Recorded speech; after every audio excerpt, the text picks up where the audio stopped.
The following is a presentation of Appalachian State University.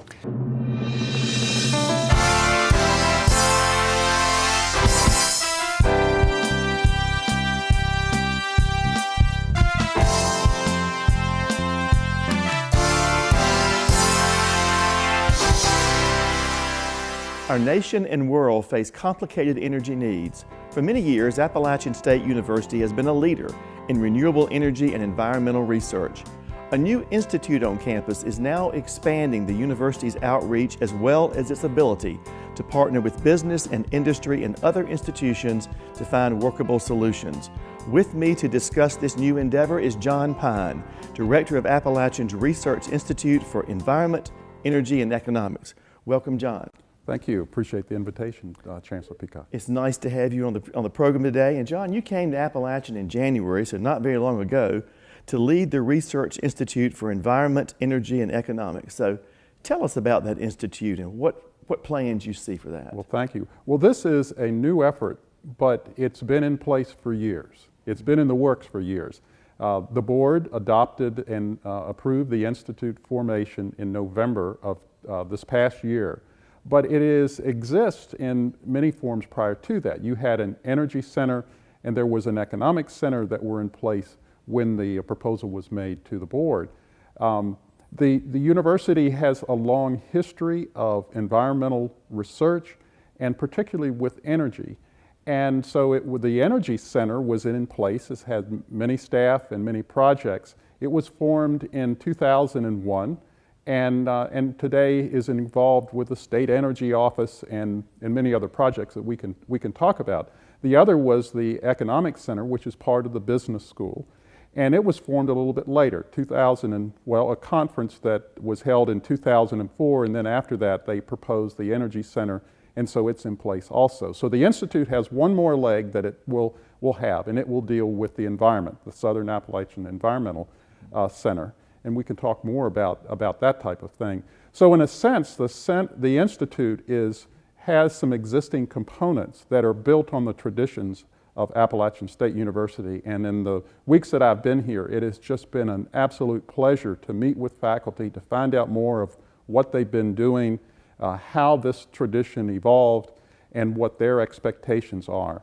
And my hope is that the Institute will be able to pull together the many other components of environmental, energy, and economics research that are on the campus and outreach and pull this together to make it as a whole component. You mentioned Appalachian's history in terms of being involved with environmental research. You know, you were not here 20 years ago when we had the windmill, but then they call it the wind turbine that was up on Howard's Knob, but that was sort of, to me, a beginning point for Appalachian State University. And then under the leadership of Dr. Neil Lineback, there was a greenhouse gas study funded by EPA and other things from that. So we go back quite a ways, I think, with this. Are there other things that you have seen in Appalachian's history that say this is the right thing for us to be doing at this point? Yeah, and those were strategic moves. Today you have the wind farm. It's I believe a 5-acre piece of land that's on high ground in Banner Elk. And it provides an area where you can try out new technologies for wind energy. Beyond the wind energy, there's been the whole notion of energy efficiency, and so building technology evolved from our technology department, an academic program that has grown and changed over the last 25 years. And so the Energy Center and its emphasis on building smart, and wind energy and solar energy. So renewable energy has been a theme for some time. And so without your Department of Technology and the faculty involvement of energy efficiency, that you would not have what you have today. A broad-based group that is working with state government. They've worked with the Energy Office, have assisted with legislative elements. They have a energy code that they adopted that is a model one for local governments. And so you have many different components. It's not just technology, it's coming up with guidelines for cities to consider development and growth, as well as technology and how can we use these in large scales and small scale kind of component. So the Energy Center and the interest in the environment has evolved over many, many years at Appalachian State, and is not a brand new component. And that's the beauty of it, is that you have units from throughout the campus that can do this. And so you have a tradition of working with outside partners, with business, and with government leaders at the federal, state, and local level.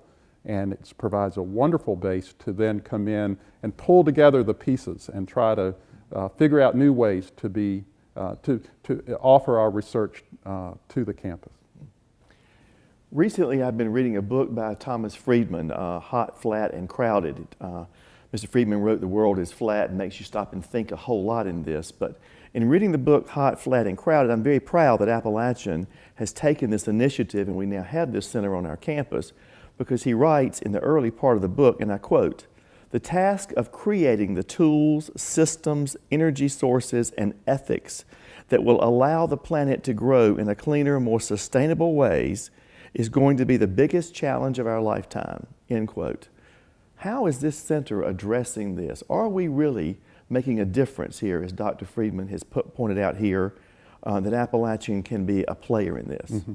Well, what you've just said is that the environment and energy in our economy are all linked. They are completely interdependent. We see today that energy prices rise or fall. It has a tremendous economic impact. It pushes us to conserve. We look for renewable energies. We see the climate change. And then we also see the social impacts that this is having on us. And of course, the economic impacts are looking at this. So the structure of the Institute, I am grateful for the faculty and your administration for pulling together three such diverse systems, and a natural environmental system, a social cultural system that's also wrapped up in this, the energy and emphasis on renewable systems and clean technologies, and the economy, because it offers the university a wonderful way to bring in all elements of your campus into a whole. The research from different schools and colleges on the campus can use their faculty to pull in research projects, to build clusters from different departments across the campus, from biology and chemistry, from technology, and look for ways of identifying new and cleaner technologies, of conserving, and then looking at the public policy issues that are part of this. So I see it as a real opportunity to pull in not only the physical sciences, but the social sciences. Being up in the mountains of North Carolina, we think about Appalachian serving this region, which is something I'm very proud of. I think that we do that and have done that well. But as we look at these particular issues, they seem bigger than just the region. It's a national, even an international area here. Can Appalachian State University actually be involved in research that can make a difference nationally and internationally? Yes, I think that the types of problems that you see in the mountain regions, this is a very sensitive area. It is fragile.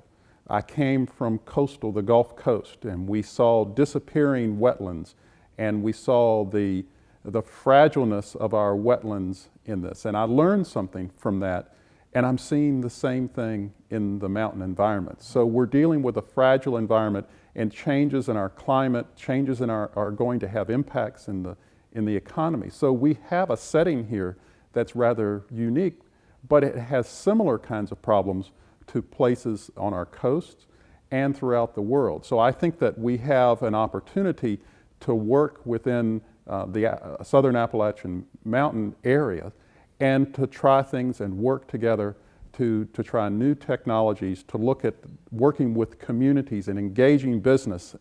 So we have a wonderful laboratory that has many similarities to other areas around the world and around the United States. So it's not just exclusive to the mountain region. We're dealing with very sensitive and fragile environments. And we need to understand how people in our use of these environments and the water and the air, how it's impacting this. So I think we have a real, again, I keep saying it, we have a wonderful opportunity to pull this together.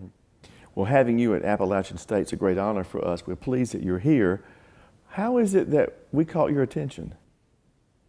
Well, my son Matthew came to LSU.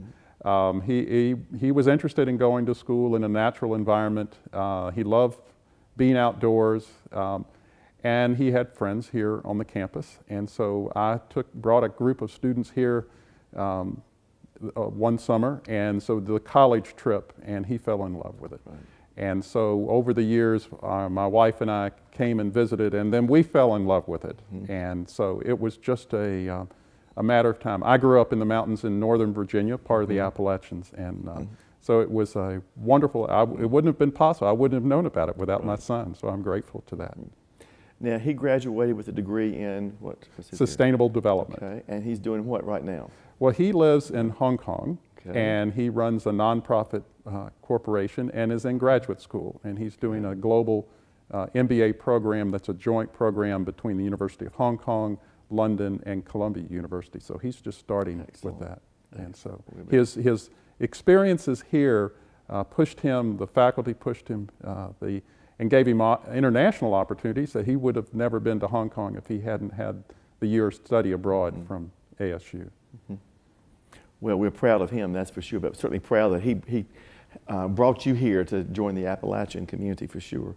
You mentioned a while ago about the Institute having several components to it, and you referred to the Appalachian Energy Center and the Center for Economic Research and Policy Analysis, and then one that's sort of on the drawing board proposed for us, the Southern Environmental Research and Education Center.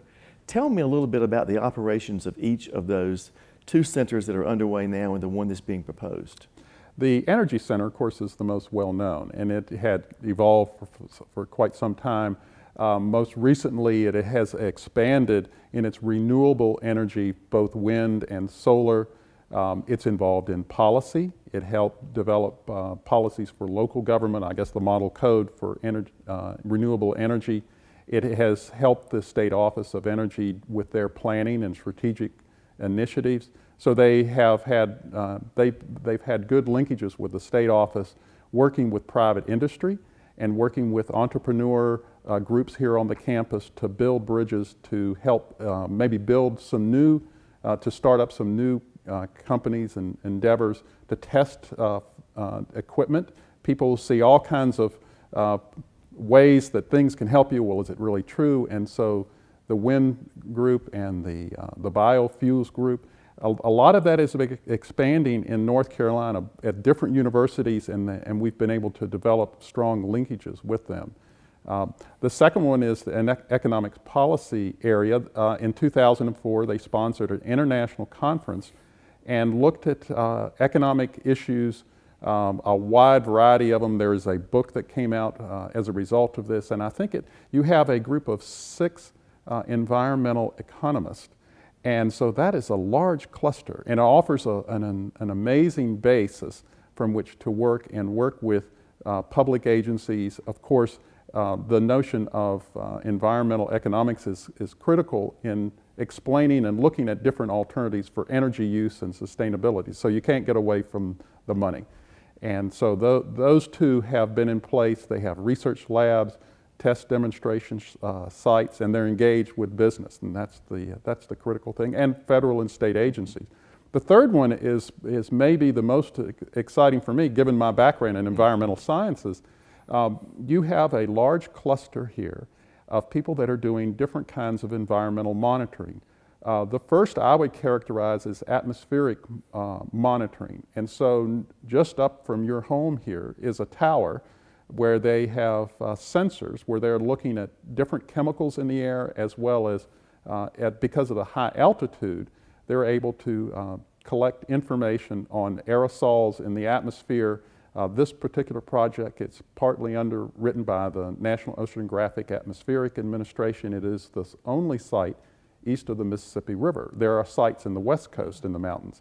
The faculty are very, very pleased. That group of faculty represent climatology and geography and planning, biology, physics, chemistry. I hope I haven't left anybody out. But I mean, there is a group of interdisciplinary team that they formed into this group a few years ago. and they are being recognized and acknowledged as a group. There's a second group in the Environmental Center which has formed, and they have been working in the Boone Creek area, doing some restoration. To understand the problems, you need data. And so, as with the atmospheric group, they've been putting in sensors into these water features so that you can get long-term monitoring and get a baseline for understanding not only water quality issues for surface, but maybe subsurface aquifers. We're using a lot of water in the area, and that's a problem in Boone. They're going to need more water. And so as people move into these mountainous environments, we're using more and more water, and so there are going to be some limits. With sensors, then you can understand some of the problems that come from not just water quality, but the effect of the use of areas around a water feature, runoff from salt, say for example, into streams. What effect does that have on the ecology? What effect does it have on the living organism, the plant life, as well as the animal life? The whole notion of atmospheric sciences and its effect on how streams behave in terms of flooding, downpours, rock slides, landslides, and so you begin to see relationships between monitoring the atmospheric conditions and then looking at land formation. The third thing that I see in the environmental area that the campus is well suited is the notion of planning and environmental management. You have one group on the campus that's in recreation management, and we want to teach students how to engage and manage in a mountainous environment or any kind of recreation environment.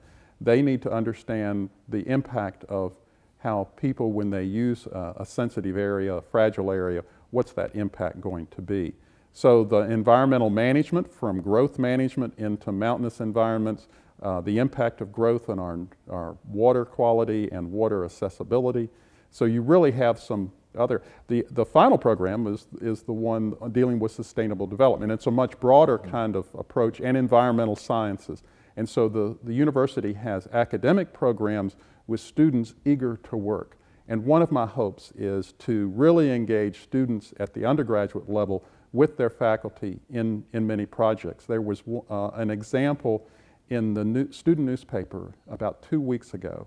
An honors class was engaged with the National Park Service here in the Boone area on Hebron Creek.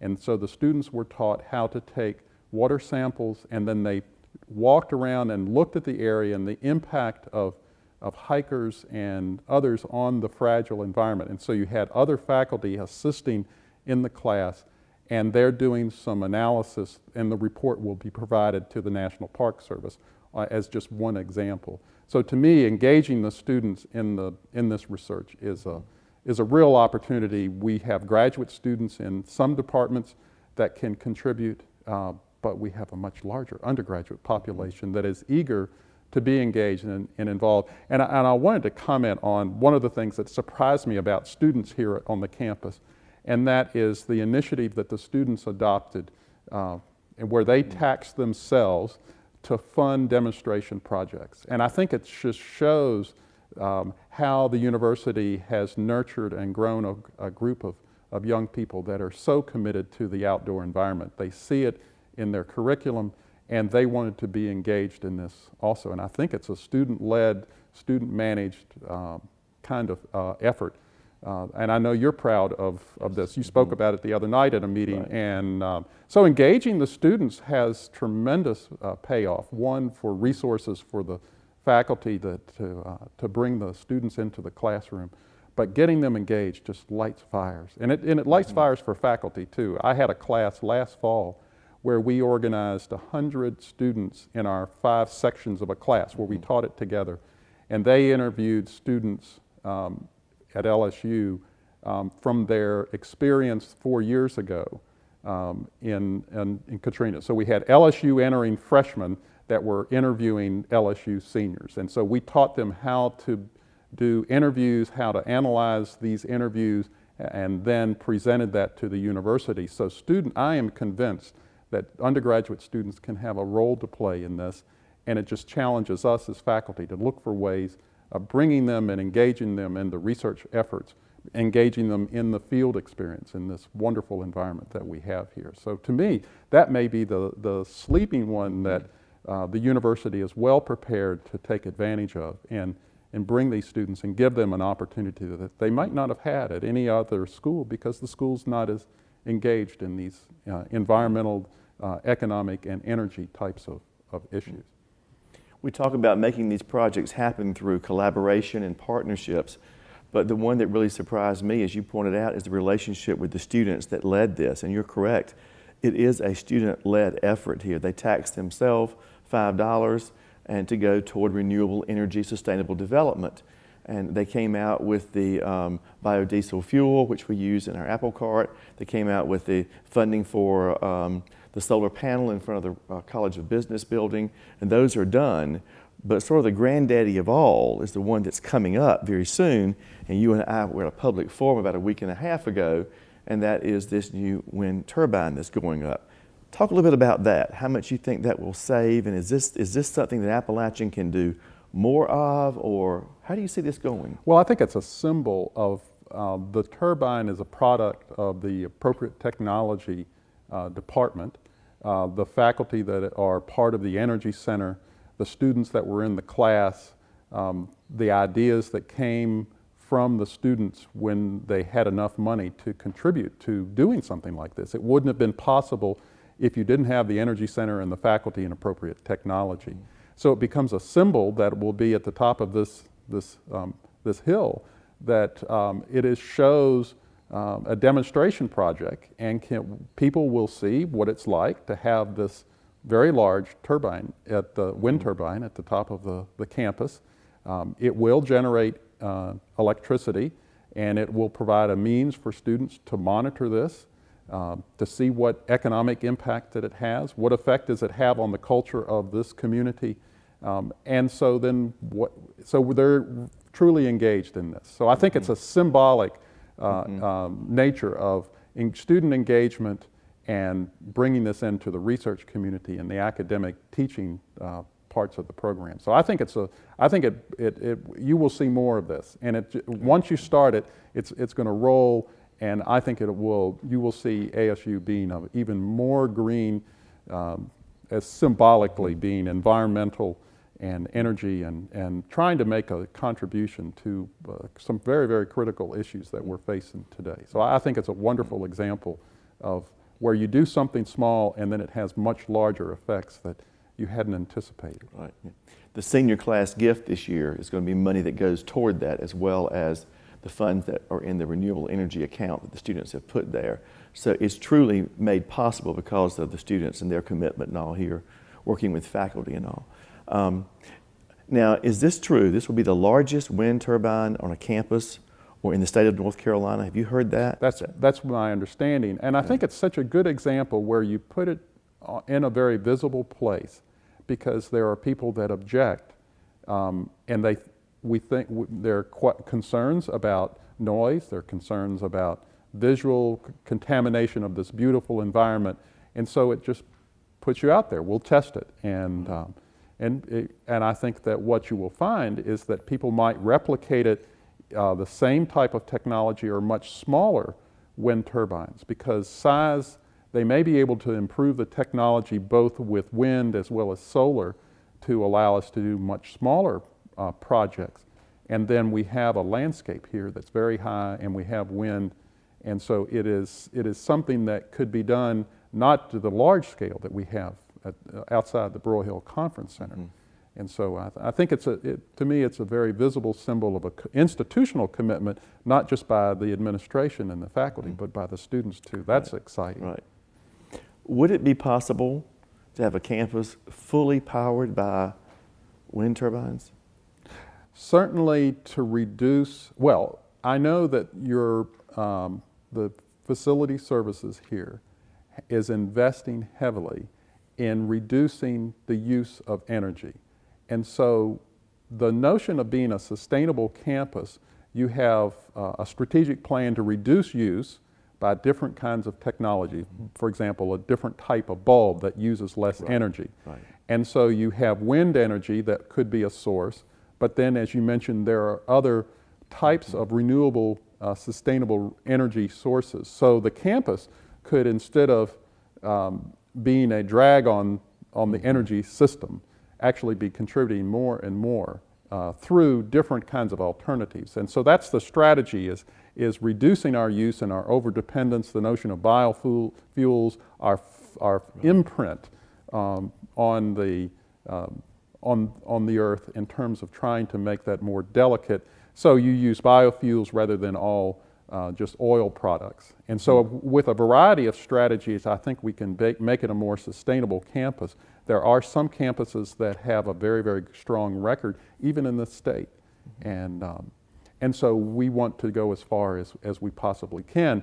And there's a great commitment on the campus to try this, to try it out, and to make it a very sustainable type of campus, so that in supporting activities that you can invest your resources on faculty, on student activities, on buildings, and that you're not incurring extensive cost in powering this in the system. So I'm not sure it would all be just wind energy, but it's going to be more sustainable campus, and I think that's the strategic plan that you've initiated here with the student help and the faculty and all the staff that have contributed to this. Exciting projects here and great possibilities, big dreams for us. You mentioned a while ago about water. You know, I keep hearing that in North Carolina is a big challenge for us, and particularly in northwestern North Carolina. You're kind of new on the scene here. From your analysis of this, how big is the water problem, and is it quantity or is it quality? It is certainly quantity as an issue. We have to do something to reduce our use, just as with fossil fuels. We have to reduce that. I think that we acknowledge, well, many of the faculty have sensors, and they're interested in looking at contamination of our surface waters from salt runoff, for example. And experiencing a winter here, salt is going on the ground, and it goes into the water features. And so what effect does that have? And if you're trying to filter this out, what effect is it having on drinking water? So that is somewhat of an unknown. But we know that we use the salt, and that's probably just one example of this. But we have pesticides, the beautiful landscape, we have Christmas tree farming. So in South Louisiana, we have oyster farms. In the mountains of North Carolina, we have Christmas tree farms. And so growing these present different kinds of water quality issues. The pesticides, and how much is enough? Are there alternatives to use that so that we could reduce the water quality? And I think that the other thing is that as we grow in this region in population, what kind of stress do we put not just on the surface water, but the subsurface areas? We're blessed with snow and rain, and so how long does it take to recharge an aquifer, a basin? And there are some unknowns in that, and so we have to involve geologists and geophysicists to look at those types of things and to help us understand that. But water is going to be an issue. It seems that because we have so many rivers and it's so green and that it's unlimited. Well, I think it's not unlimited, and we realize that, and we may be doing something that could be harming our future, and we need to understand it, and then present enough information so policymakers can, both in the public and private sector, the public sector being state and local governments and commissions, but then private sectors and businesses, and they need to understand what they can do to help us to be a more sustainable community in many respects. Well, John, thank you for being on the show today, and thank you so much for the leadership you're providing Appalachian State as we do our best to address, as Tom Friedman said, the greatest challenge of our lifetime. I do think with your leadership and the commitment here of our faculty, staff, and students that we can be a player in addressing these issues for our region and for our nation and for our world. So thank you, Chancellor. Thank you very much.